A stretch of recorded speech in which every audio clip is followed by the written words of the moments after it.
good afternoon, and good morning, Philippines.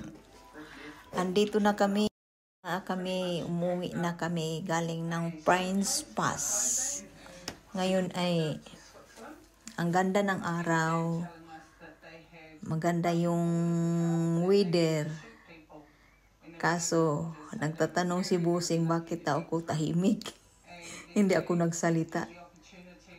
Dahil ako ay natatakot sa daan. Tingnan mo nga yung daan. Sa gilid ay pang yan. Wala siyang harang. Diretso yan sa baba. Sabi ko, tingin ka doon sa daan ha.